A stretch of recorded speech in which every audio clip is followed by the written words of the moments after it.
Hi friends, நாம் இந்த வீடியோவில் ஒரு டிஃப்ரெண்ட் ஸ்டைல் தக்காளி சட்னி பற்றி தான் பார்க்க போகிறோம். இதுக்கு நான் ஒரு 7 தக்காளி, அதுக்கு ஒரு 2 வெங்காயம், அப்புறம் ஒரு 4-5 பல் பூண்டு, அப்புறம் காரத்துக்கு ஏற்ற மாதிரி வத்தல் இதை எடுத்துகிட்டு ஃபஸ்ட்டு இது எல்லாமே கட் பண்ண வேண்டியதெல்லாம் கட் பண்ணி எடுத்துக்கிட்டேன்.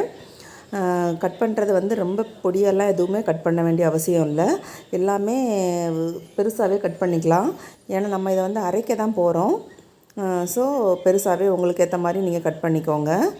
அப்புறம் நம்ம கட் பண்ணி வச்ச எல்லாத்தையும் ஒரு மிக்ஸி ஜாரில் போட்டு அரைச்சி எடுத்துக்கலாம். அதாவது வெங்காயம், பூண்டு, தக்காளி, வத்தல் இது எல்லாமே சேர்த்து தான் நல்லா பேஸ்ட்டாக அரைச்சி எடுத்துக்கோங்க. நம்ம அந்த கேப்பில் கடுகு, வெந்தயம் ரெண்டுமே ஈக்குவல் ரேஷியோவில் தான் எடுத்திருக்கேன். நல்லா வறுத்து பவுட்ரு பண்ணி எடுத்துக்கோங்க. அப்புறம் நம்ம சட்னி செய்ய ஆரம்பிச்சிடலாம். நான் நல்லெண்ணெய் தான் சேர்த்துக்கிட்டேன்.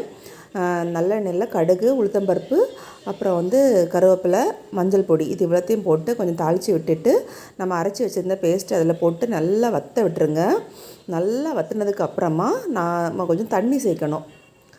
ரொம்ப கட்டியாக செய்ய போகிறதில்ல. ஸோ நம்ம தேவைக்கு ஏற்ற மாதிரி தண்ணி அதுக்கப்புறமா நம்ம ஜாரை கழுவி ஊற்றிக்கோங்க. அப்புறமா கொஞ்சம் நம்ம அரைச்சி வச்சுருக்கிற இட்லி மாவு இல்லை தோசை மாவு எதையாவது சேர்த்துக்கோங்க. கொஞ்சமாக சேர்த்துட்டு நம்ம அரைச்சி வச்சுருந்தோம்ல அந்த கடுகு, வெந்தய பொடி அதுவும் சேர்த்துட்டு ஆஃப் பண்ணிடுங்க. அப்புறமா இது நல்லா டிஃப்ரெண்ட்டாக இருந்துச்சு, நல்லா தான் இருந்துச்சு. ஏன்னா என் ஹஸ்பண்டுக்கு ஒரே மாடலாக பிடிக்காது சட்னியெல்லாம். So different